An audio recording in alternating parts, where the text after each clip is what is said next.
আমরা যারা বিগত 2 বছর এই মাহফিল করতে দেননি, আমরা ওয়াল কাযিমিনাল গাইজ ওয়াল আফিনা আনিন নাস, আল্লাহ পাক বলেছেন যারা ক্রোধকে সংবরণ করে, যারা মানুষকে মাফ করে দেয়, আল্লাহ পাক তাদেরকে আল্লাহু ইউহিব্বুল মুহসিনিন, আল্লাহ পাক মুহসিনদেরকে ভালোবাসেন।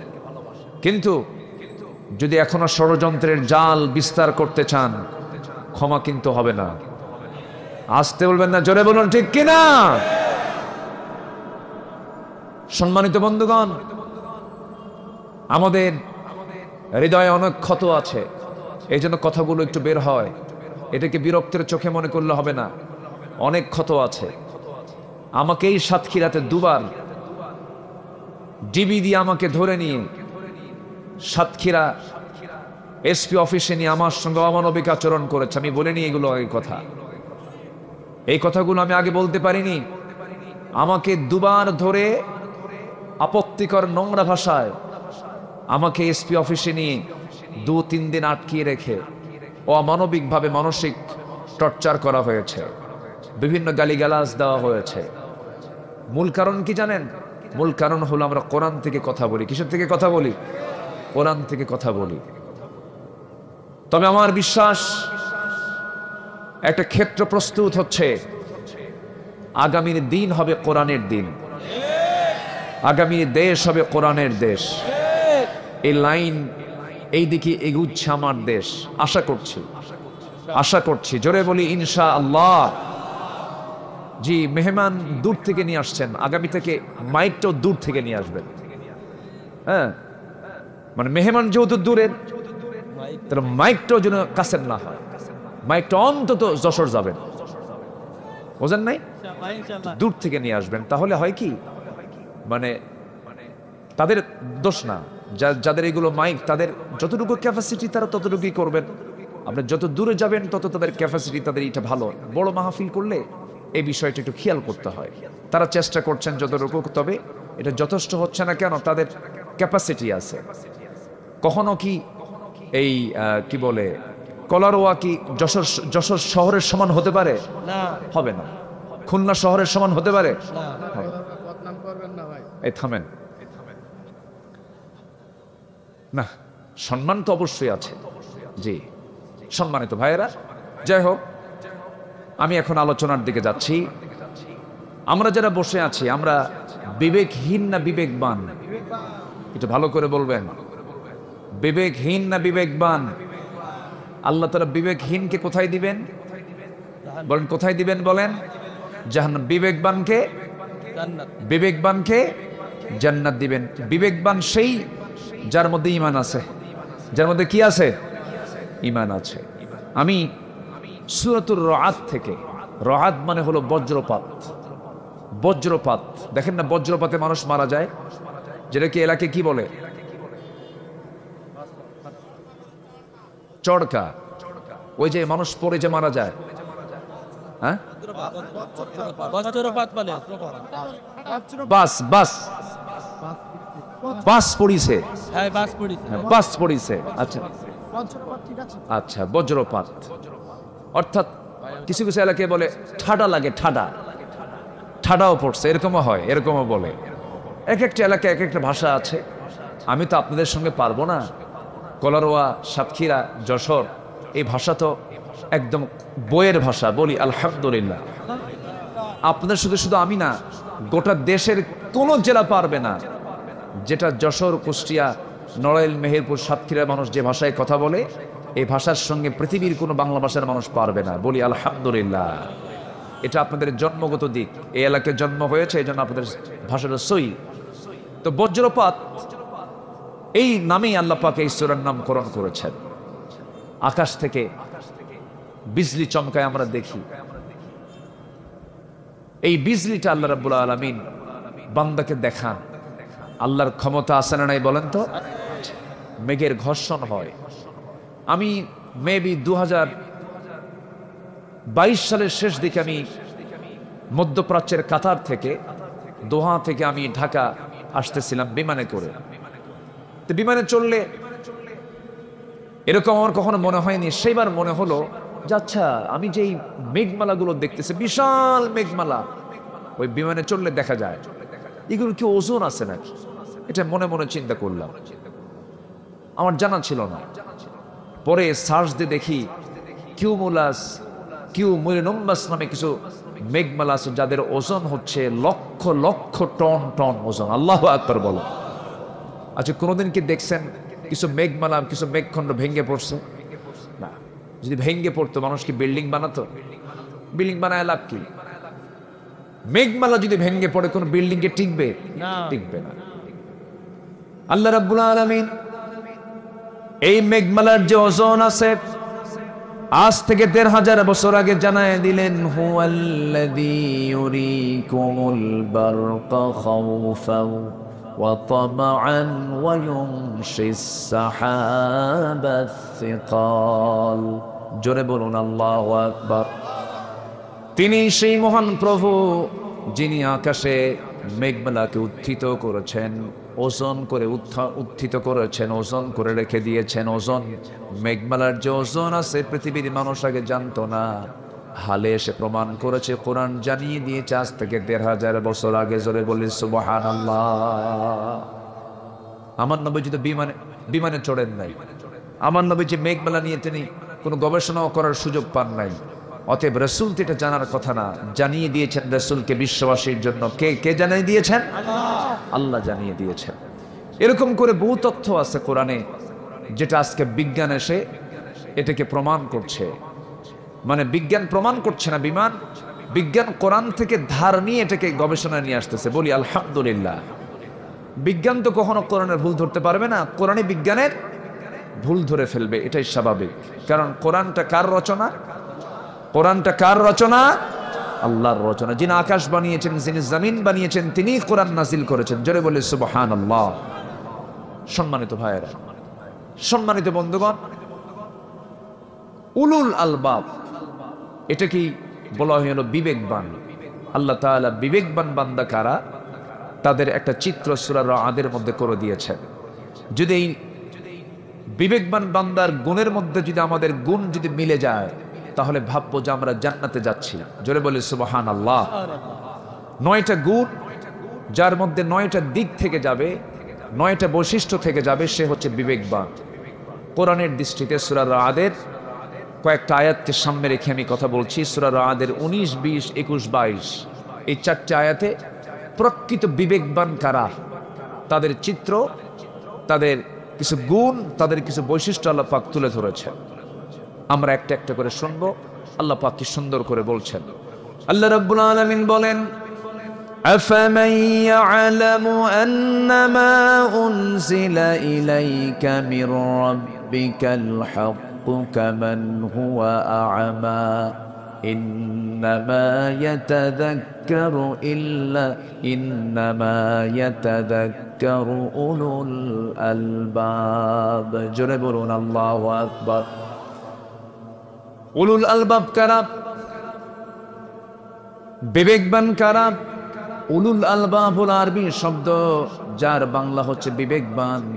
বিবেকবান কারা? যাদের মধ্যে ৯টা বৈশিষ্ট্য খুঁজে পাওয়া যাবে। নাম্বার 1 হলো আল্লাযীনা ইউফুনা বিআহদিল্লাহি ওয়া লা ইয়ানকুদুনাল মিসাক والذين يصلون ما أمر الله به أن يوصل ويخشون ربهم। জোরে বলুন আল্লাহু আকবার। জোরে বলুন আল্লাহু আকবার। আমার বন্ধুগণ, নাম্বার 1 হলো যে সমস্ত লোকগুলো আল্লাহর সঙ্গে কৃত ওয়াদা যারা পূরণ করবে, যারা অঙ্গীকার যারা পূরণ করবে। আমি আপনি দুনিয়াতে যখন আসি নাই, মার পেটের ভিতরে ছিলাম 2 বছর। মার পেটের মধ্যে যখন আসি নাই তখন আমরা ছিলাম কিন্তু রূহের জগতে, আলমে আরওয়াহে ছিলাম। আলমে আরওয়াহে আমাকে প্রশ্ন করেছিলেন মহান রব্বুল আলামিন। কোরআন বলে দিচ্ছে, আলাস্তু বিরাব্বিকুম, আমি কি তোমার রব নই? সেই রূহের জগতে আমি স্পষ্ট ভাষায় জানিয়ে দিয়েছে, হ্যাঁ তুমি আমার রব। ক্বালু বালা। যদি আজকে আমাদের দুনিয়াতে মনে নাই, কিন্তু এই কথা বলেছি শতভাগ সত্য জানিয়ে দিয়েছে কোরআন। বলেছে কিনা? বলেছে, কিন্তু আমরা জানি না, মনে নাই হয়তোবা। অনেক কিছুই তো মনে নাই আমাদের। আমরা মার পেটে 10 মাস ছিলাম, এটাও কিন্তু আমরা দেখি নাই, মনে নাই। আমাদেরকে বলে দিয়েছে, আমরা বিশ্বাস করে নিয়েছি।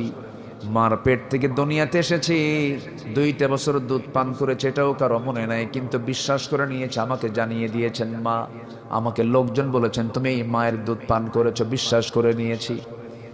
মার দুধ পান করা যেমন না দেখি বিশ্বাস করতে হয়, মার পেটে যেমন 10 মাস থাকা না দেখে বিশ্বাস করতে হয়, ঠিক তেমনি রুহের জগতে আমি বলেছি হ্যাঁ তুমি আমার রব, এমন এই কথাটাও না দেখে বিশ্বাস করতে হবে। এটাই হলো ঈমান। এটা কি ঈমান? আমি রুহের জগতে বলে এসেছি হ্যাঁ তুমি আমার রব। আল্লাহ বলছেন যারা এই ওয়াদা যারা পূর্ণ করবে তারা হচ্ছে বিবেকবান। তারা কি বলেন তো? বিবেকবান। অর্থাৎ হ্যাঁ তুমি আমার রব। রব মানে কি? রব মানে হচ্ছে আইনদাতা, বিধানদাতা। সকল প্রকার অপূর্ণতা, অযোগ্যতা, ব্যর্থতা থেকে যিনি মুক্ত তিনি আমার কে? একটু জোরে বলেন, তিনি আমার কে? আল্লাহ। আমার আল্লাহ যে আইনদাতা, তিনি যে আইন দিয়েছেন এতে কোনো সন্দেহ আছে? কিন্তু আমার দেশে যে আইনটা আছে, রাষ্ট্রীয় পর্যায়ে যে বিধানটা আছে, এটা কি আমার আল্লাহর আইন? কার আইন বলেন? কার আইন বলেন? কার আইন আছে? মানুষের আইন। মানুষ এই 2 চোখ দিয়ে লিখেছে, এই 2 চোখ দিয়ে দেখে হাত দিয়ে লিখেছে, ব্রেন খাটিয়েছে, এরপর একটা আইন রচনা হয়েছে। বলুন তো মস্তিষ্ক প্রসূত মানুষের মস্তিষ্ক থেকে বের হওয়া আইন এটা মজবুত হবে না আল্লাহর আইন মজবুত হবে? তাহলে আমরা যে আইন দিয়ে চলছে এটা কি মজবুত আইন না দুর্বল আইন? বলুন বলুন কি আইন বলেন? দুর্বল আইন। এবং দুর্বল আইন দিয়ে বলা হয় যে মধ্যযুগীয় সেই 1500 বছর আইন দিয়ে, 1500 বছর আগের আইন দিয়ে আজকের সমাজ চলতে পারে না। এমন জাতীয় বাজে কথা বলার মতো মানুষ আমার দেশে আছে না নাই? তাদের কি বিবেক আছে? তাদের কি বিবেক আছে? আল্লাহ বলছেন তারা হচ্ছে বিবেকহীন। বিবেকবান তারাই, 1 নম্বর গুণ যারা কৃত ওয়াদা আল্লাহর সঙ্গে যে করে এসেছিল রুহের জগতে, হ্যাঁ তুমি আমার আইনদাতা, যারা এটাকে এই ওয়াদা যারা পূরণ করেছে তারা হচ্ছে বিবেকবান। এখন বলি আপনাদেরকে, একটু মন খারাপ করা যাবে না। আমার আল্লাহর আইন ছাড়া যারা অন্য কোন আইনকে বিশ্বাস করে যদি কেউ নামাজ পড়ে, এটা ভণ্ডামি ছাড়া কিছু না। আসতে বলবেন না, জোরে বলুন ঠিক কিনা? আল্লাহর আইন বাদ দিয়ে অন্য আইন মানে, এদিকে নামাজ পড়ে, এদিকে হজও যায়, ওর সুবিধা মতো সে ইসলামকে মানতে চায়। আমার আল্লাহকে যদি রব হিসেবে মানতে হয়, আমার আল্লাহকে আইনদাতা হিসেবে মানতে হবে, ঠিক কিনা বলেন? আমরা বহু আইন আমার দেশে দেখেছি। সোজা কথা, কেউ গায়ে পড়ে কথা টেনে নিবেন না নিজের গায়ে। সোজা কথা বলি, এই দেশের স্বাধীনতার 53-54 বছর চলছে আজ। কেউ চালিয়েছেন 25 বছর, কেউ চালিয়েছেন 16 বছর, কেউ চালিয়েছেন 9 বছর, কেয়ারটেকার গভর্নমেন্টের কয়েক বছর। সবার নাম মুসলমান হলেও তারা ইসলাম দিয়ে দেশ চালান নাই। তারা নামাজের আইন পাশ করেন নাই, সুদের বিরুদ্ধে আইন পাশ করেন নাই, যাকাতের আইন তারা চালু করেন নাই। সব দেখে শেষ। আগামীর দেশ আমরা দেখতে চাই কোরআনের দেশ। রাজি আছেন কারা কারা? হাত উঁচু করে দেখান মুসলমান।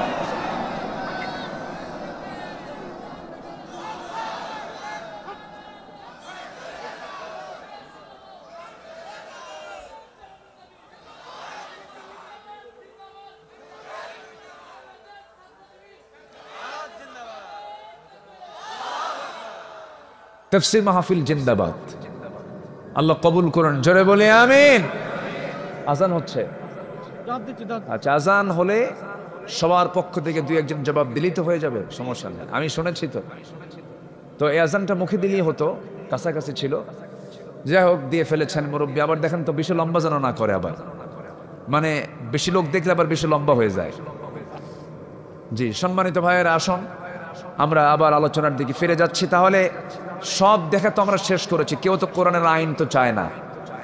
এই পর্যন্ত যারাই ছিল তারা কি কোরআনের আইন কি সমাজে চালু করেছে? চালু করেছে। ওদের দুর্বলতা, ওরা বলে যে কোরআনের আইন দিয়ে আজকের দুনিয়া চলে না। এই জাতীয় কথাগুলো তারা জাতিকে বারবার বলে কান ভার করতে চায় না।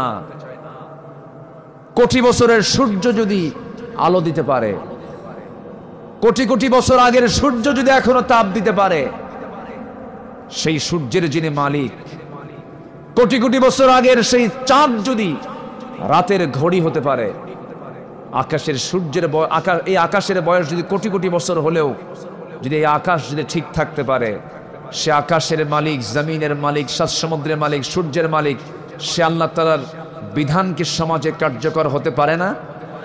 এটা রেজাল্ট কি ভালো হতে পারে না? সম্মানিত ভাইয়েরা, সম্মানিত বন্ধুগণ, আমরা আল্লাহর আইনকে শুধু নামাজের মধ্যে দেখতে চাই না, আমরা আল্লাহর আইনকে দেখতে চাই এক জায়গায় না সব জায়গায়? আসতে বলবেন না, এক জায়গায় না সব জায়গায়। যখন আপনি সব জায়গায় চাবেন, সুদখোর আপনার সামনে লাঠি নিয়ে দাঁড়ায় যাবে, মদখোর আপনার সামনে লাঠি নিয়ে দাঁড়িয়ে যাবে, যারা নারী নিয়ে যারা জেনার কারবার করে, বেশ্যাবৃত্তির লাইসেন্স যারা করে, হোটেল যারা চালায়, তারা আপনার সামনে লাঠি নিয়ে দাঁড়ায় যাবে। মোকাবেলা করার জন্য বেশি দূরে যাওয়া লাগবে না, এই সমস্ত বদমাইশরাই যথেষ্ট। ঠিক কিনা বলেন?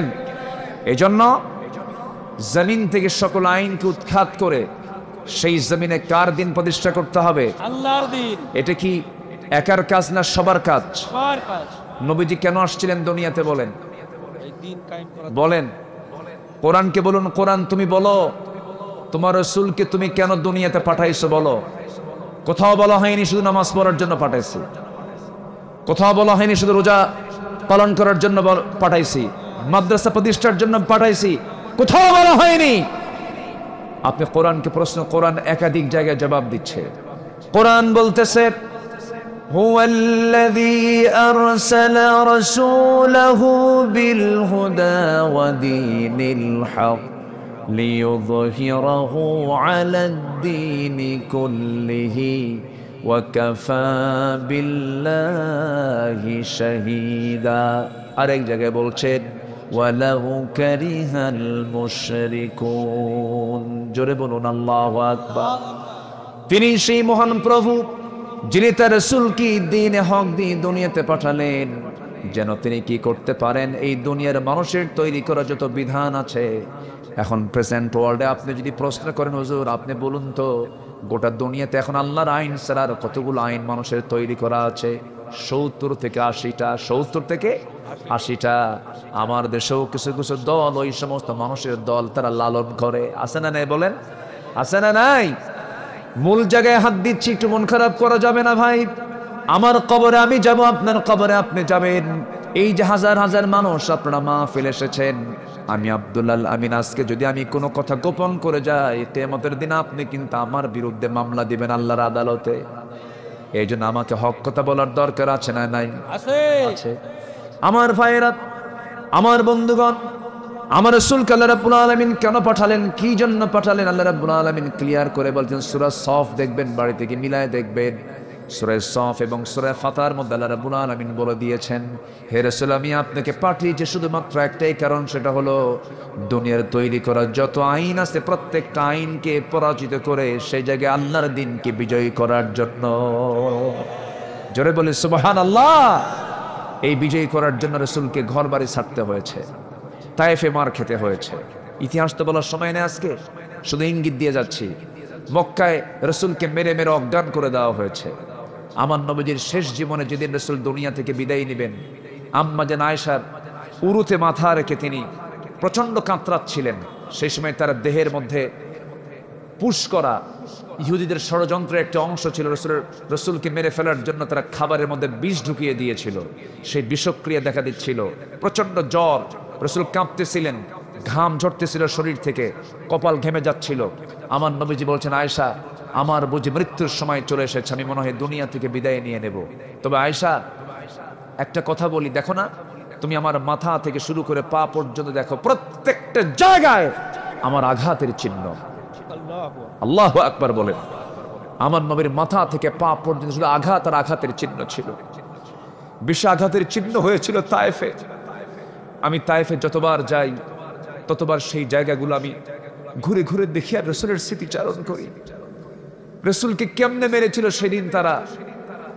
যে রাসূল সূর্যের নিচে হাঁটলে পরে আল্লাহ পাক তার সম্মানে সূর্যের নিচে একখণ্ড মেঘ আল্লাহ পাক রেখে দিতেন। সুবহানাল্লাহ। সেই নবীজি তায়েফে একা, এমন মারা মারল রাসূলকে, মেরে ফেলার নিয়তি তারা মেরেছে।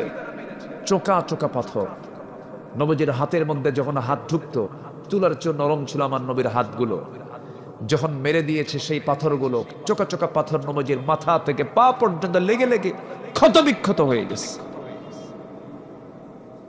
শরীরের ম্যাক্সিমাম রক্ত, মানুষের দেহে থাকে প্রায় 3 লিটার রক্ত, এর অর্ধেক রক্ত আমার নবীর মাথা থেকে গড়ে গড়ে পার তলা পর্যন্ত জুতার তলার সাথে জমাট বেঁধে গেছে। জুব্বাগুলো রক্তে লাল হয়ে গেছে। নবীজি মাথা চক্কর মেরে পড়ে গেছেন, সেন্সলেস হয়ে গেছেন।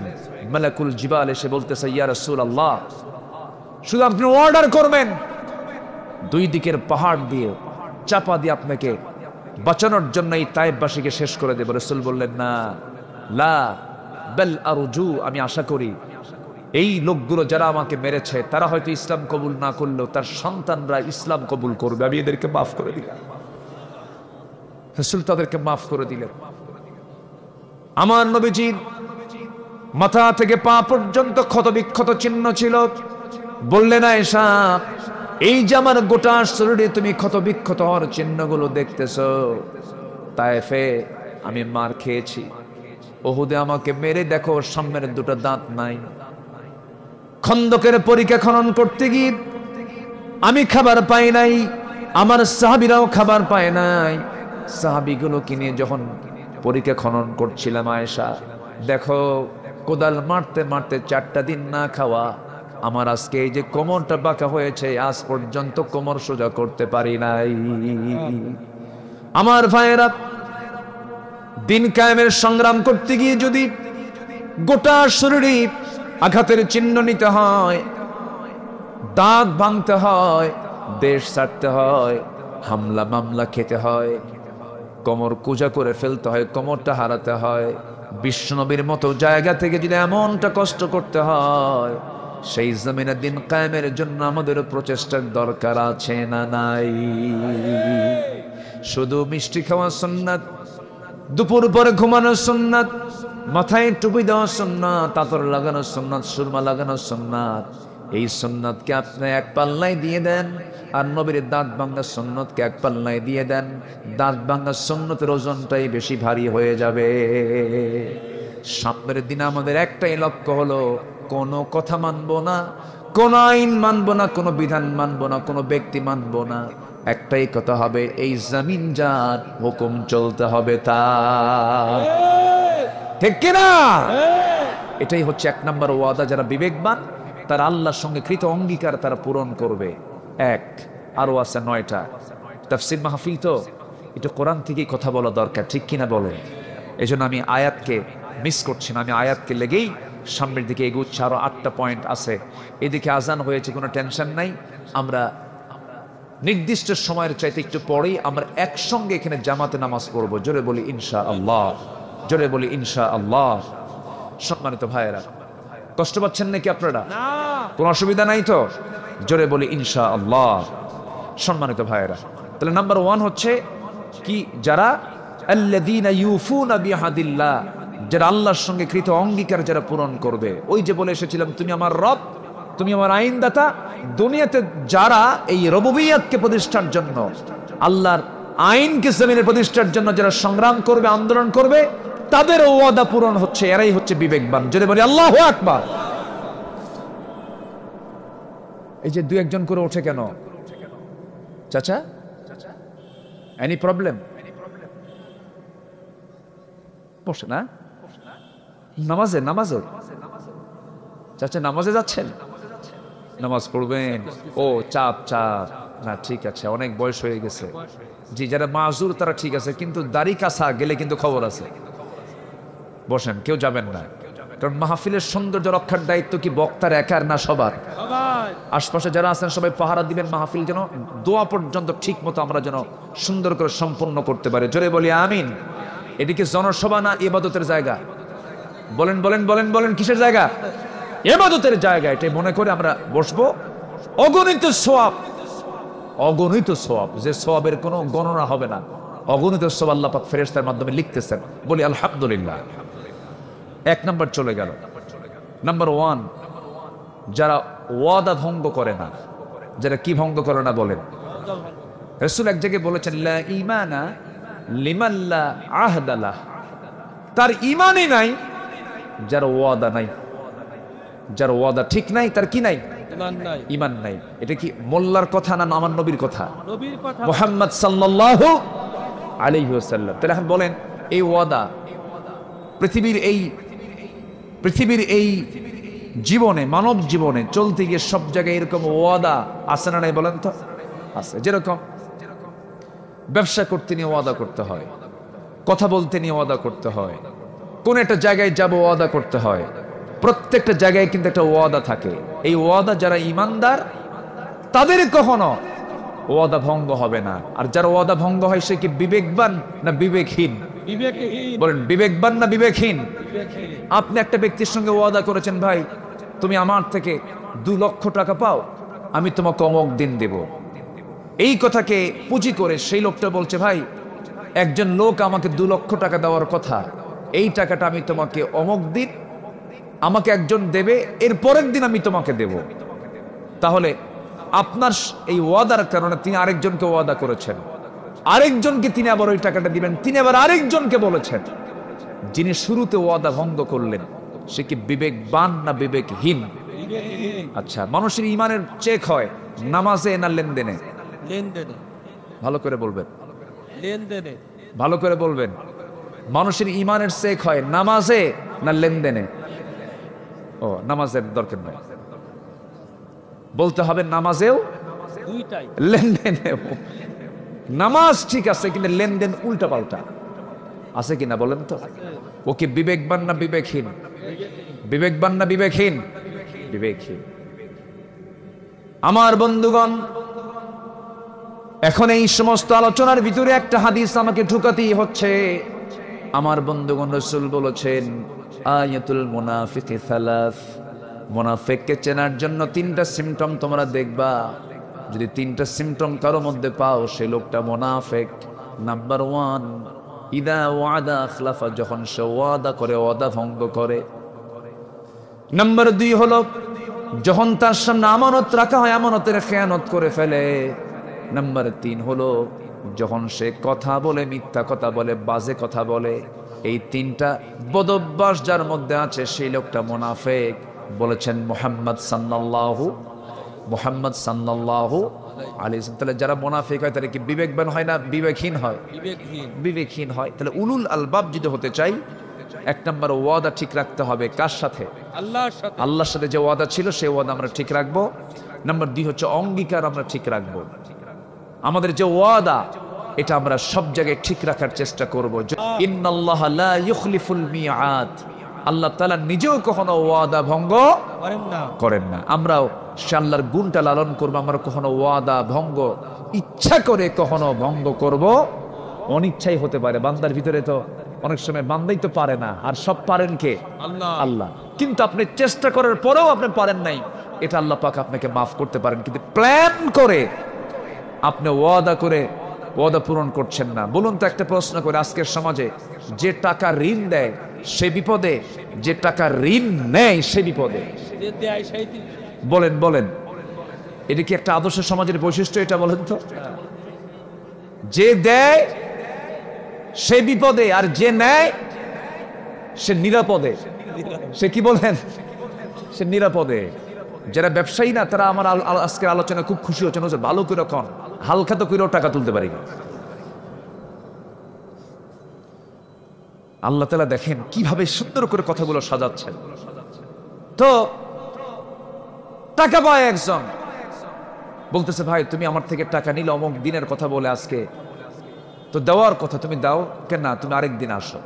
পরপর 3 দিন না করছে, একদিন বলেই ফেলতেছে, সত্যি করে বলি, ভাই তুমি কি আমাকে টাকা দিবা? তুই কি এখনো বুঝোস না আমি টাকা দেবো কি দেবো?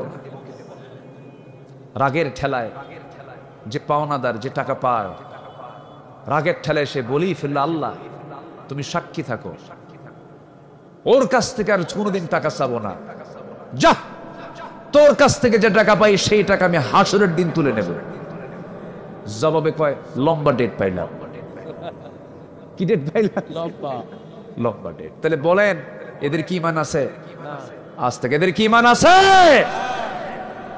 আজকে সমাজটা কোথায় চলে গেছে দেখেন। আমার বন্ধুগণ, আল্লাহ রাব্বুল আলামিন এই জন্য বলছেন বিবেকবান হও। বিবেকবান যদি হতে পারো আমি তোমাকে জান্নাত দিয়ে দেব। আপনি একজনকে ঠকাচ্ছেন, কিন্তু আপনি তো ঠকাচ্ছেন না, আপনি নিজেই ঠকে যাচ্ছেন, আপনি নিজেই হেরে যাচ্ছেন। আমার ভাইরা, কোন অফিসার যদি সরল হয় মানুষ তাকে বোকা বলে, কিন্তু যে লোকটা ঘুষ খায় সেই লোকটাকে চালাক বলে। একদিন কিয়ামতের দিন ওই সমস্ত ব্যক্তির জন্য আল্লাহ রাব্বুল আলামিন উপর করে তাকে জাহান্নামের মধ্যে ফেলবেন, সুদখোরকে জাহান্নামের মধ্যে ফেলবেন। আল্লাহ তাআলা যা হারাম করেছেন সে হারামের কাছে একজন বিবেকবান মানুষ যেতে পারে না। নাম্বার 3 হলো সম্পর্ক। আমরা পৃথিবীতে সবার আগে যার সঙ্গে গড়ব তিনি আমার কে বলেন? আল্লাহ রাব্বুল আলামিন বলছেন والذين يصلون ما أمر الله به أن يوصل। নাম্বার 3 হলো ওই সমস্ত বান্দাগুলো বিবেকবান, তাদের মধ্যে কমন সেন্স আছে, যারা পৃথিবীর সবার সঙ্গে সম্পর্ক থাকলো না গেল এই কথা না চিন্তা করে আগে চিন্তা করে আমার সঙ্গে আমার আল্লাহর সম্পর্ক ঠিক আছে কিনা। জাতে মাতাল তালে ঠিক থাকতে হবে। দুনিয়ার সবার কাছে মাইনাস হয় হোক, কিন্তু আমার আল্লাহ যেন বাদ না পড়ে। আর আমাদের চিন্তা হলো কিছু কিছু লোকের যা কিছু হয় হোক আল্লাহর কাছে মাফ চেয়ে নেবো, আগে এগুলো করি, এরকম আসলে নেই বলে দিত। আগে চিন্তা থাকতে হবে, আমার সম্পর্ক রাখতে হবে আগে কার সাথে? আসতে বলবেন না, কার সাথে? আল্লাহর সাথে। আমার আল্লাহ তো সেই আল্লাহ যে আল্লাহ শুধু মানুষকে লালন পালন করেন না, তিনি গোটা পৃথিবীর সব কিছুকে লালন পালন করেন। যেরকম সুবহানাল্লাহ, অবাক হয়ে যাবেন। প্রত্যেকটা প্রাণী কিন্তু আল্লাহর জিকির করে। যেরকম সুবহানাল্লাহ। কোন প্রাণী কি খায়, কোন প্রাণী কখন ঘুমায়, কোন গাছের পাতা কখন পড়ে, কোনটা আগে পড়ে আর কোনটা পরে পড়ে, এটাও আল্লাহ জানেন। আল্লাহু আকবার বলে। সমুদ্রে কত প্রাণী আছে, আকাশে উড়ন্ত কত প্রাণী আছে, জঙ্গলে কত প্রাণী আছে, স্থলভাগে কত প্রাণী আছে। সমস্ত প্রাণীর রিস্কের সমস্ত ম্যানেজমেন্টের দায়িত্ব কার? আবার সব প্রাণীকে মানুষের খাদেম বানানো দিয়েছেন তিনি আমার কে? সুন্দরবনের কি কি খাঁটি জিনিস আছে কত? মধু। মধু। হ্যাঁ, টাইগার তো আছেই মধুকে সংরক্ষণ করার জন্য, কিন্তু সুন্দরবনের কি মধু বলুন? কি মধু? খাঁটি কি আছে? খাঁটি তো আছেই, কিন্তু ওটা আস্তে আস্তে কি হয় করে কে? কে ভেজাল বানায়? মানুষ। কেমনে ভেজাল বানায়? ভেজাল মানুষ ভেজাল বানায় কি? ঠিক আছে, যে মানুষ না, যে ভেজাল সেই করে ভেজাল। মানুষ কখনো ভেজাল হতে পারে না। জানেন এই মধুটা আমি গত 2 দিন আগে আমার মাহফিল ছিল চট্টগ্রামে, প্যারেড ময়দান। যে প্যারেড ময়দান আল্লামা সাইদ রাহিমাহুল্লাহ একটানা 1977 সাল থেকে 2006 সাল পর্যন্ত একটানা 32 বছর তিনি মাহফিল করেছেন। 18 বছর ওই মাহফিল বন্ধ ছিল, করতে দেয়নি, হতেই দেয়নি। এবার এই মাহফিল আমাকে দিয়ে প্রথম উদ্বোধন হয়েছে। দোয়া করবেন। এই 18 বছর পর গত 27 জানুয়ারি, আজকে তো 29, 27 জানুয়ারি প্রথম তাফসীর মাহফিলটা আমি শুরু করেছি। 18 বছর পর আবার শুরু হলো। দোয়া করেন এই তাফসীর মাহফিলের ধারা যেন কিয়ামত পর্যন্ত থাকে। জোরে বলি আল্লাহুম্মা আমিন। সেই মাহফিল আমি এই বিষয়টা তুলে এনেছি। একটা সূরার নাম আল্লাহ পাক দিয়েছেন প্রাণীর নামে, যেটা সুন্দরবনে থাকে সবচেয়ে বেশি। সেটা হলো ওই মৌচাকের যে ম্যানেজমেন্টের দায়িত্ব, যে প্রাণীর নাম কি? রানী মাছি। মৌমাছি। এর আরবি হলো নাহাল। এর আরবি কি? নাহাল। নাহাল মানে হলো মৌমাছি। এই মৌমাছি আল্লাহ তাআলার নিয়োজিত, তার যে ফার্মেসি আছে, তার যে ওষুধ কোম্পানি আছে, সেই ওষুধ কোম্পানির চিফ দায়িত্ব পালন করে হলো এই মৌমাছি ডিপার্টমেন্ট। আল্লাহু আকবার বলেন। কিয়ামত পর্যন্ত যত রোগ এসেছে, যত রোগ আসবে, যত রোগ হবে, সমস্ত রোগের ঔষধ সুন্দরবনে। সুবহানাল্লাহ। এত আস্তে সুবহানাল্লাহ বললেন আপনারা? হ্যাঁ, আম গাছের বউলি আছে না, মৌমাছি আম গাছে আছে তাই করছে। ও কোনো সমস্যা নাই তো? আমার কথা বুঝতে পারছেন সবাই তো? এই মৌমাছির আরবি হচ্ছে সূরাতুন নাহল। নাহল মানে হচ্ছে কি? মৌমাছি। মৌমাছি। হ্যাঁ, ও এই আলো, আপনার মোবাইলের আলোটা ডিস্টার্ব করছে, এটা বন্ধ করেন। চোখে লাগে, হ্যাঁ ঠিক আছে, আমার দিকে তাকান। এখন এত সুন্দর মানুষ আপনারা, বলি আলহামদুলিল্লাহ। কি সুন্দর করে কোরআন তো কোরআনের আকর্ষণে যেখানে চুম্বক থাকে, আশেপাশের লোহা কি করে? সব চলে আসে চুম্বকের কাছে। কোরআন আছে যেখানে ইমানদার আছে সেখানে কি সুন্দর করে সব এসেছেন। আল্লাহর কসম, এটা কোনো ব্যক্তি আব্দুল্লাহ আল আমিনের আকর্ষণ নয়, কোরআনের আকর্ষণ। আল্লাহু আকবার বলেন। তো এই মৌমাছি আল্লাহ পাকের নিয়োজিত বাহিনী। এটা বলেন তো, এখানে যদি 100টা মৌমাছি যদি ছেড়ে দেওয়া হয়, থাকতে পারবেন? বলেন তো। আচ্ছা, মৌমাছি শক্তিশালী না আমি আপনি শক্তিশালী? আমরা শক্তিশালী। আমরা? আচ্ছা, মৌমাছি বাদ দেন, রাতের বেলা যে ঘুমান, মশারি টাঙ্গায় ঘুমান। আচ্ছা, মশা শক্তিশালী না মানুষ শক্তিশালী? হ্যাঁ, বলতে মশা। ঠিকই আছে একদিকে, কারণ মশা টাঙ্গায় না মানুষ টাঙ্গায়? মশারি টাঙ্গায় কে, মশা না মানুষ? কার ভয়ে? কি কথা কি বুঝতেছেন? আল্লাহ পাক একটা উদাহরণ দিয়েছেন, মশারও নাম আছে কোরআনে। কোরআনের মধ্যে মৌমাছির নাম আছে, আবার মশার নামও আছে। সূরাতুল বাকারার 26 নম্বর আয়াতে আল্লাহ পাক মশার কিছু কথা বলেছেন। তো আবু জেহেলরা বলল, তোমার আল্লাহর কাম নাই কাজ নেই, কোরআনের ভিতরে আবার মশার নাম নিয়ে আসা দরকার ছিল? কিন্তু মশার নাম যে আনছেন কেন, কি যে হেকমত আছে এর মধ্যে? নমরুদ তো আছে, আরো কিছু আছে, আমার দেশের ফেরাউনও আছে এর মধ্যে। দেখেন একটু বলি, মশা যখন মানুষকে কামড়ায়, আপনার শরীরে কিন্তু এমনি এমনি এসে পড়ে না, আপনি ধরে ফেলবেন। আপনার চোখকে ফাঁকি দেবার জন্য মশা আগে জায়গা মতো যে চামড়ায় বসে, সেই চামড়ায় বসেই সে আগে এনেস্থেসিয়া করে। যারা ডাক্তার আছেন, এনেস্থেসিয়া হচ্ছে অজ্ঞান করে।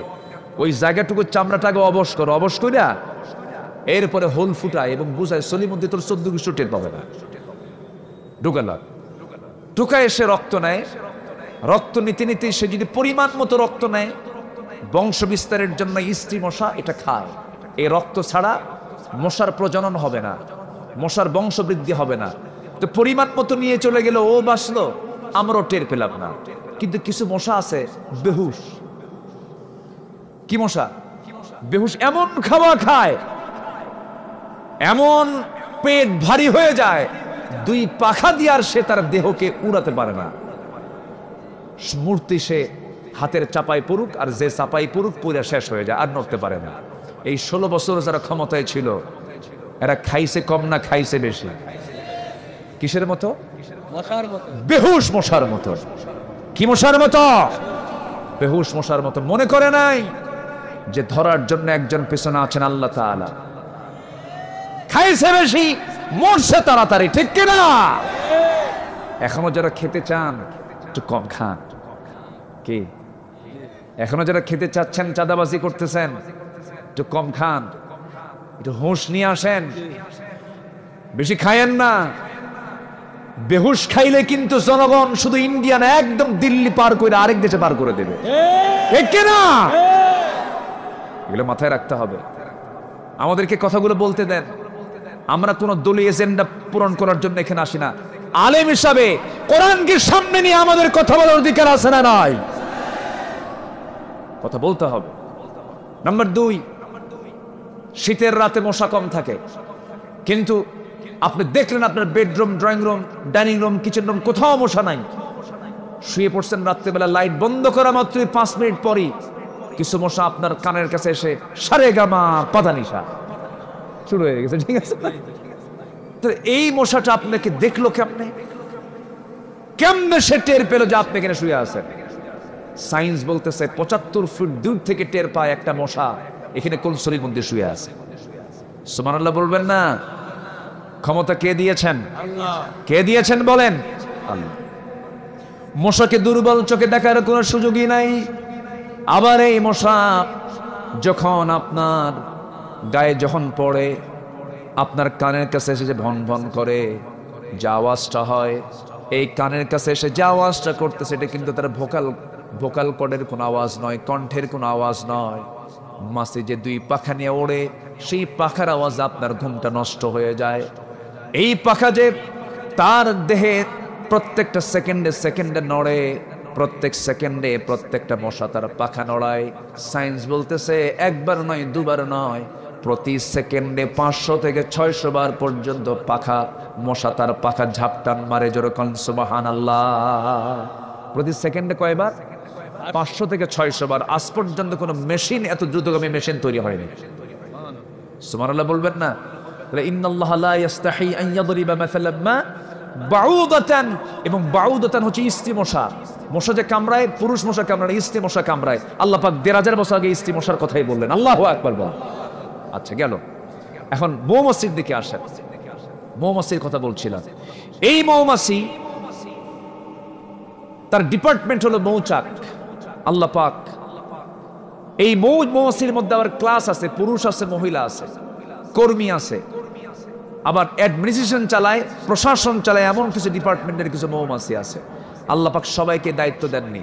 এই দায়িত্ব দিয়েছেন হলো ফিমেল বি, যেটা যেটা স্ত্রী মৌমাছি, যেটা আল্লাহ পাক তাকে ইঙ্গিত দিচ্ছেন। আল্লাহ রাব্বুল আলামিন বলেন, ওয়াআউহা রাব্বুকা ইলান নাহলি আন ইত্তাখিযী মিনাল জিবালি বুয়ুতা ওয়া মিনাশ শাজারি ওয়া মিম্মা ইয়ারিশুন। জোরে বলুন আল্লাহু আকবার।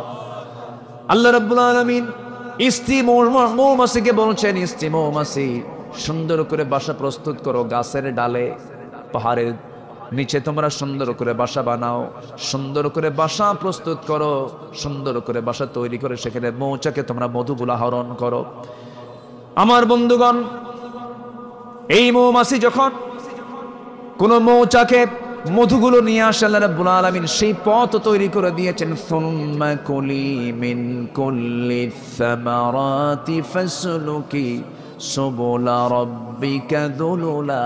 জোরে বলুন আল্লাহু আকবার। নাম্বার 3 হলো, আমরা সবাই জানি মৌমাছি মনে হয় তার মধু মুখে বহন করে মৌচাকে ঢেলে দেয় না। এই মৌমাছির পেট থেকে মধু বের হয়। মৌমাছির কি থেকে মধু বের হয়? পেট থেকে মধু বের হয়। নিখুঁত গবেষণার মাধ্যম দিয়ে প্রমাণ করেছে আজকে বিজ্ঞান, মধু বের হয় মৌমাছির পেট থেকে। অর্থাৎ প্রত্যেকটা মৌমাছি আগে মধুগুলোকে খেয়ে নেয়, মধুগুলোকে খেয়ে নেয়, এরপরে পেটে ঢোকে, পেট থেকে সে বের করে ফেলে। এটা বিজ্ঞান বলছে সাহালে, অথচ 1500 বছর আগে মহান রব্বুল আলামিন বলছেন, ইয়াখরুজু মিন বুতুনিহা শারাবুন মুখতালিফুন আলওয়ানুহু ফীহি শিফাউন লিন-নাস ইন্না ফী যালিকা লাআয়াতান লিকাওমিন ইয়াতাফাক্কারুন। তিনি সেই মহান রব যিনি ওই মৌমাছির পেট থেকে এমন পানীয় বের করেন যার রং ভিন্ন ভিন্ন, যাতে রয়েছে মানুষের জন্য সমস্ত রোগের ঔষধ। মরা রোগ ছাড়া, মরে যাওয়া রোগ ছাড়া এমন কোন রোগ নাই যে রোগের ঔষধ ওই মৌচাকের মধুর মধ্যে নাই। এই দৃশ্যগুলোই, দৃষ্টান্তগুলো দিয়েছেন তিনি আমার কে। জোরে বলুন তিনি আমার কে। আমরা 1 কেজি মধু কত দিয়ে কিনি বলেন? 700, 800, 1200। দেখেন 1 পাউন্ড মধু বানাতে 550 মৌমাছিকে প্রায় 20 লাখ ফুলে ভ্রমণ করতে হয়। 1 পাউন্ড মধু তৈরিতে 550 মৌমাছিকে প্রায় 20 লাখ ফুলে যেতে হয়, ভ্রমণ করতে হয়। একটা কর্মী মৌমাছিকে 80,000 কিলোমিটার পথ অতিক্রম করতে হয়। গবেষণার তথ্যে এসেছে 1 পাউন্ড মধু তৈরিতে 14.5 লক্ষ কিলোমিটার পথ অতিক্রম করতে হয়, যা দিয়া পুরা পৃথিবীকে 3 বার প্রদক্ষিণ করা যাবে। এত বড় মেহনতের মধ্য দিয়ে মাত্র 1 পাউন্ড মধু আল্লাহ পাক মৌমাছিকে দিয়ে তৈরি করে নেন। জোরে কোন সুবহানাল্লাহ। আর সেই মৌমাছির মধু যদি কেউ ভেজাল করে, ওর তো ফাঁসি হওয়া দরকার। আসতে কম কেন, ঠিক কিনা? আজকে যদি আমরা আল্লাহর হুকুম মেনে চলতাম, কোনো অসুখই হতো না। আমরা হুকুম মানে না তো, আমরা সেইভাবে চলি না তো, আমরা উল্টা পাল্টা করি, সব ভেজাল বানায় ফেলি। আল্লাহ তুমি সবাইকে বোঝার তৌফিক দিয়ে দাও। এই মৌমাছি যে মৌচাকে মধু রাখে, সেখানকার স্বাভাবিক তাপমাত্রা থাকতে হবে হলো 35 ডিগ্রি সেলসিয়াস। এখন আমাদের এখানে কত তাপমাত্রা আছে বলেন তো, দেখি মোবাইল থেকে বলেন তো একজন, কত আছে তাপমাত্রা এখন? ধরেন 17, 18, 19, 20, হ্যাঁ 26। এখন 26 ডিগ্রি সেলসিয়াস এখানে তাপমাত্রা। প্রত্যেকটা মৌমাছির মৌচাকে সাধারণ তাপমাত্রা থাকতে হয় হলো 35 ডিগ্রি সেলসিয়াস। এখন যদি 30 ডিগ্রিতে আসে, 30 ডিগ্রিতে আসলে সে কি করে জানেন? তার যে ডানাগুলো আছে, পাখাগুলো ঝাঁপিয়ে এর তাপমাত্রা একসঙ্গে, সবগুলো একসঙ্গে কি করে, খালি পাখা ঝাপড়ায়, তখন তাপমাত্রা বেড়ে যায়। যেরকম সুবহানাল্লাহ। আবার যদি তাপমাত্রা যদি বেড়ে যায়, তখন করে পাখাটা উল্টা করে আবার ঝাপটায়, উল্টা করে ঝাপড়ায় ভিতরের যে গরম ভাবটা এটা বের করে দিয়ে আবার 35 ডিগ্রি সেলসিয়াস তাপমাত্রা নিয়ে আসে। কেউ তো সুবহানাল্লাহ বললেন না? সব কার কুদরত? আল্লাহ। সব প্রাণী হুকুম মানে কার? আর মানুষ হুকুম মানে কার? নেতার। আল্লাহ। নেতার। আল্লাহর হুকুম মানলে আজকে আল্লামা সাঈদীকে এরকম ভাবে আমাদের চোখের সামনে তাকে বিদায় হতে হয়, বুকটা ফেটে যায়। জানেন, এই তাফসীর মাহফিলগুলোতে যখন বসি, শুধু তার নামটা বারবার মনে হয়। এই লোকটা এই দেশের জন্য যে কত বড় সম্পদ ছিলেন, কত বড় নিয়ামত ছিলেন। বাতিল কিন্তু তাকে ঠিকই চিনতে পেরেছে। বাতিল তাকে চেনে। তাদের সুযোগ সুবিধা মতো একটা সুস্থ মানুষকে হসপিটাল থেকে, কি বলে, কারাগার থেকে বের করে চিকিৎসার নাম করে, সুস্থ মানুষকে কারাগার থেকে বের করে, কি বলে, হসপিটালে ভর্তি করায়া চিকিৎসার নামে মেডিকেল বোর্ড গঠন করে, ইনজেকশন পুশ করে, বিষ প্রয়োগ করে তাকে দিল্লির প্রেসক্রিপশনে হত্যা করা হয়েছে। আমরা তাফসীর মাহফিলের এমন প্ল্যাটফর্ম থেকে আগাম জানাই দিতে চাই, আল্লামা সাঈদীকে ভালোবাসে না এমন লোক বাংলার জমিনে নাই। এমন জনপ্রিয় কোরআনের পাখির সঙ্গে যারা এত বড় দুশ্মনী করেছে, তার হত্যার সঙ্গে যারাই জড়িত, তাদেরকে ধরে অবিলম্বে ফাঁসির মঞ্চে ঝুলিয়ে মারা হোক। এতে রাজি আছেন কারা কারা? হাত উঁচু করে দেখেন মুসলমান।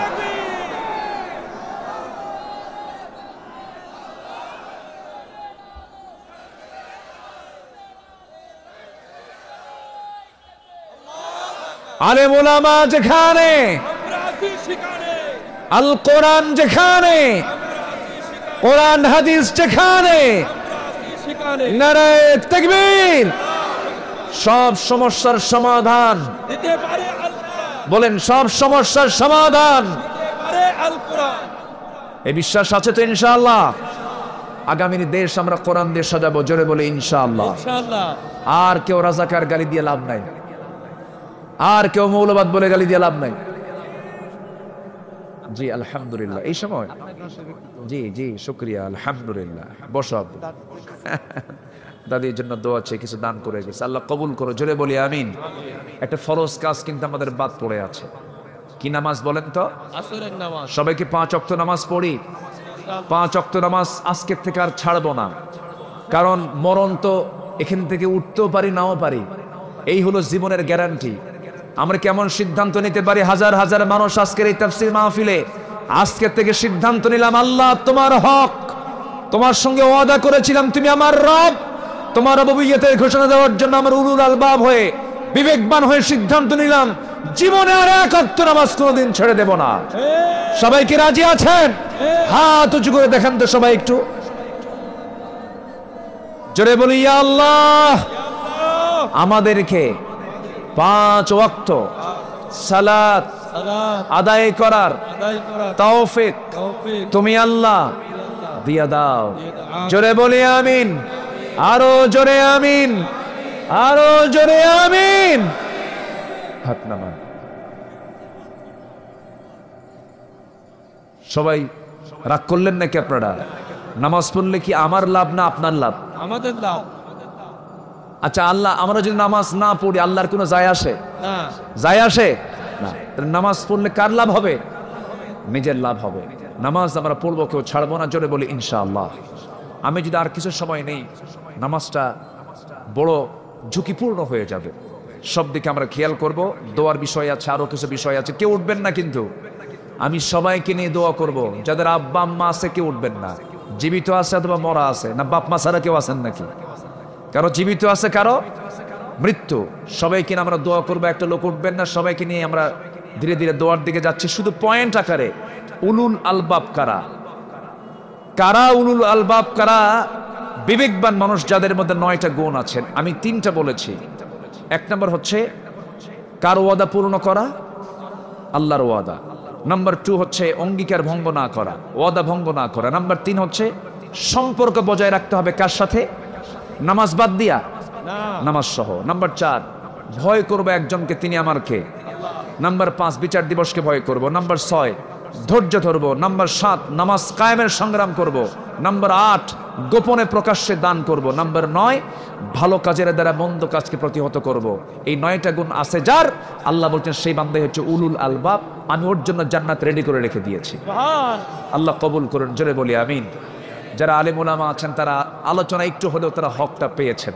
আমি চেষ্টা করেছি। এখন আসুন, আমরা এখন কোনো কথা নাই, দোয়ার দিকে যাব। চাইবো কার কাছে বলেন তো? আল্লাহ আল্লাহর। সবাই বলি সুবহানাকাল্লাহুম্মা ওয়া বিহামদিকা আশহাদু আল্লা ইলাহা ইল্লা আনতা আস্তাগফিরুকা ওয়া আতুবু ইলাইকা।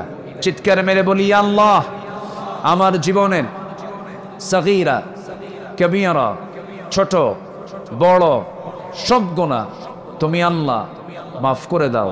জোরে বলুন ইয়া রাব্বাল আলামিন। জি, এখন দোয়া। জি, আল্লাহুম্মা আমিন। ربنا ظلمنا أنفسنا وإن لم تغفر لنا وترحمنا لنكونن من الخاسرين।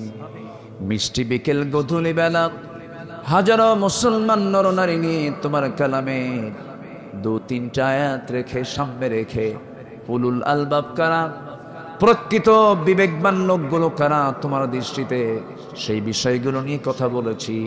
তোমার অপরূপ সৃষ্টি নিয়ে কিছু আলোচনা করেছি।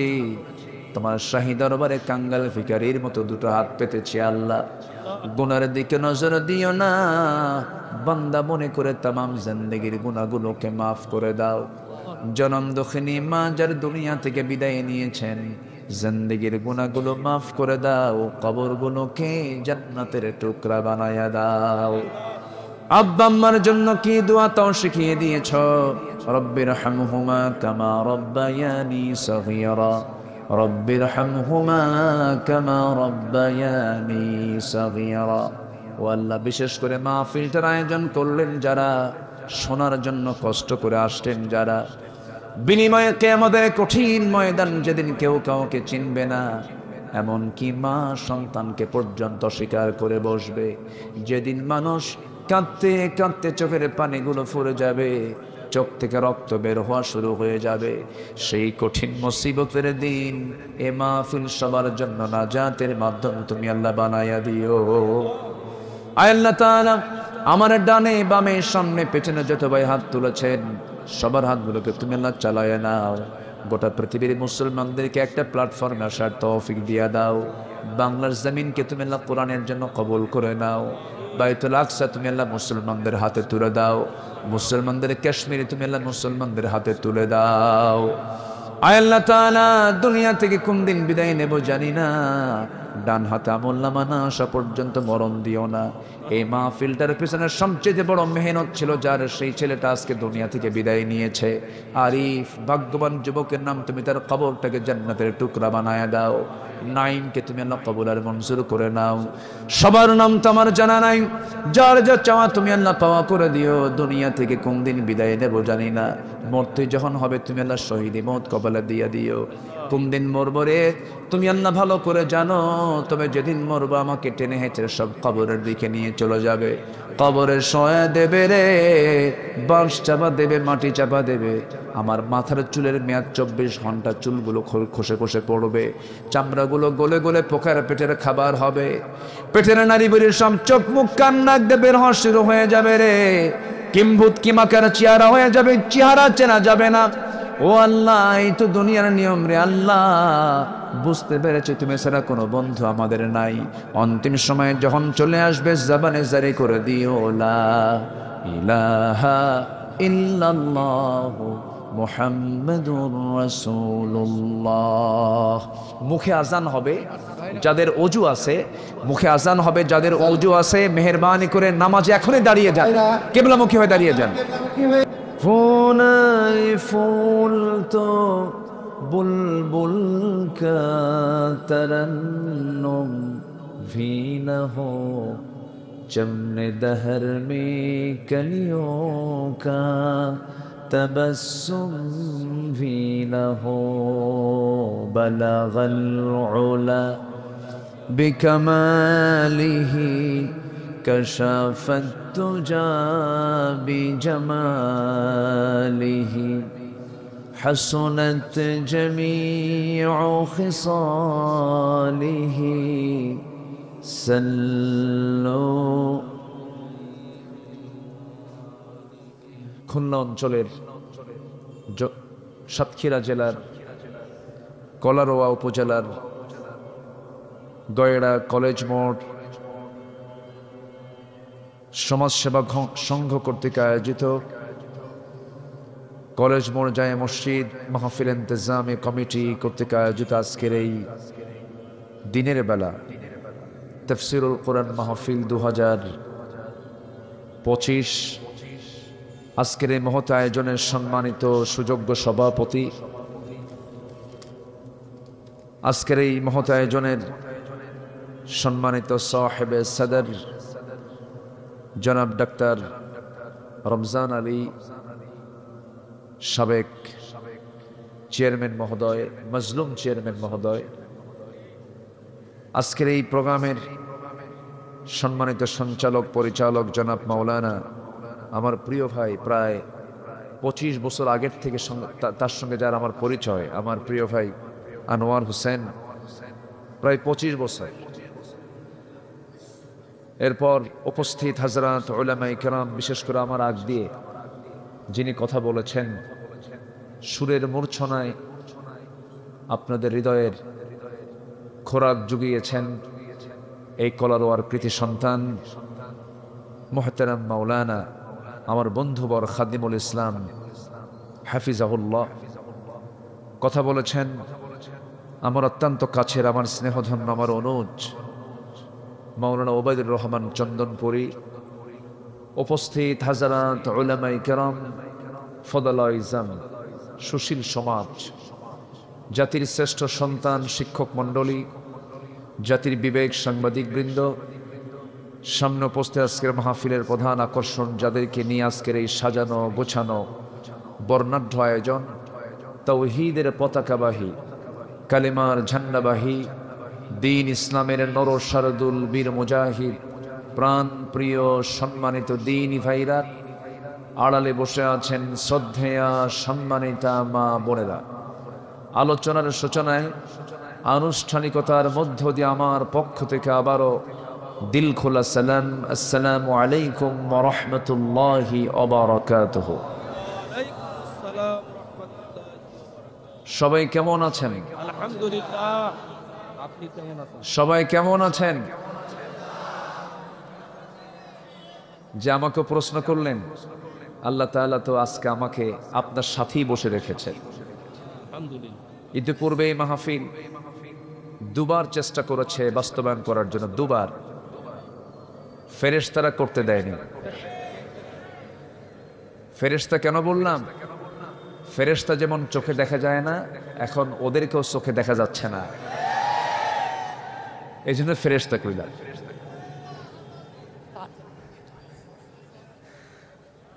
যাক, সাতক্ষীরা তো, সাতক্ষীরার প্রতিটি ঘরই তো ইসলামের দুর্গ। বলি আলহামদুলিল্লাহ, আল্লাহ আমাদের কথার জবাব দিয়েছে। আল্লাহ আলেমদের চোখের পানি কবুল করেছে। আল্লাহ কি পারেন না? আল্লাহ পারেন না? কি আমাদেরকে দেখায় দেননি? তিনি দেখায় দিয়েছেন কিনা? কোন গোয়েন্দা সংস্থার রিপোর্ট এটা ছিল না। এদেশের ডিজিএফআই বলেন, এনএসআই বলেন, এসবি বলেন, ডিবি বলেন, কারো রিপোর্ট এমন ছিল না। এমনকি আন্তর্জাতিক গোয়েন্দা সংস্থাগুলো, এদেরও জানার বাইরে ছিল যে দেশের প্রেক্ষাপট এমন চেঞ্জ হবে। ঘটিয়ে দিয়েছেন তিনি। আমার কে? আল্লাহ। আল্লাহই দিয়েছে।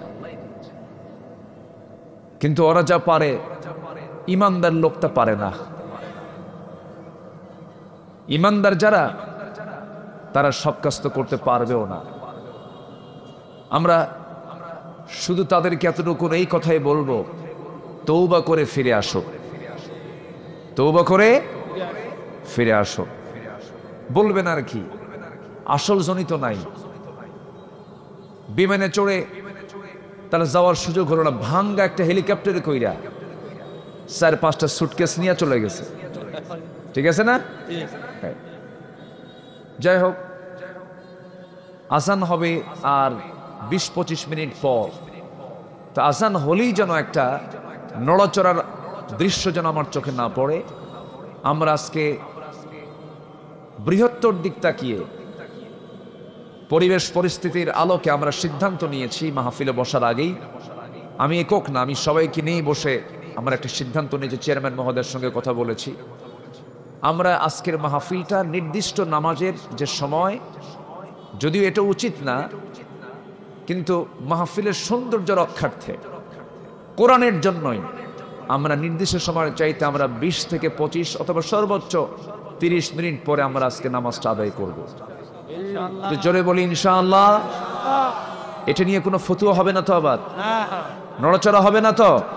আচ্ছা, আসো আমরা আলোচনার দিকে আস্তে আস্তে চলে যাচ্ছি।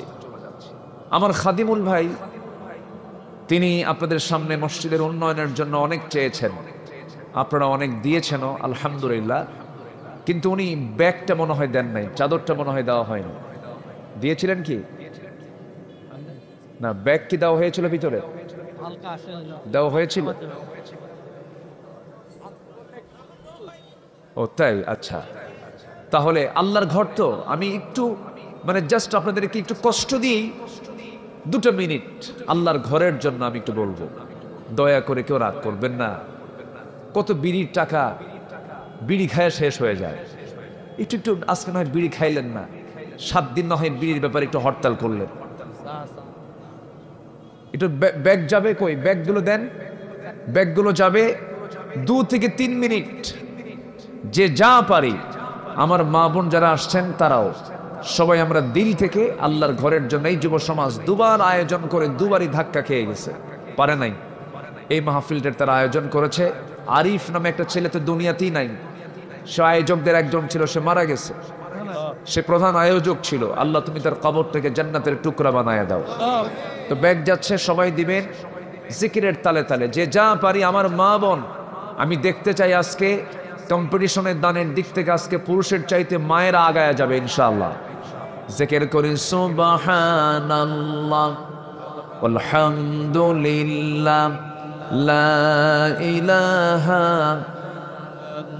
আর জোরে লা ইলাহা।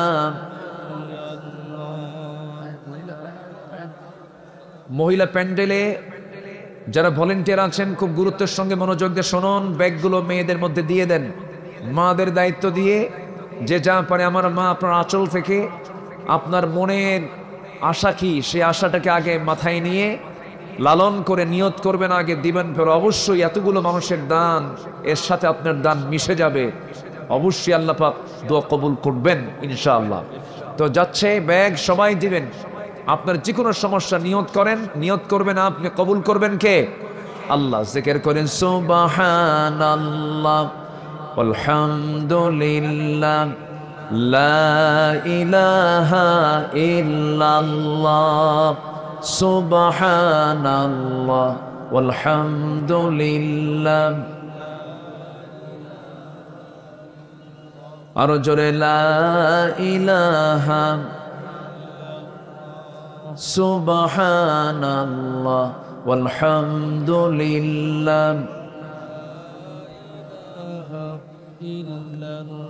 আরো জোরে লা ইলাহা। ভাই 100 টাকা দিছে। আরো জোরে লা ইলাহা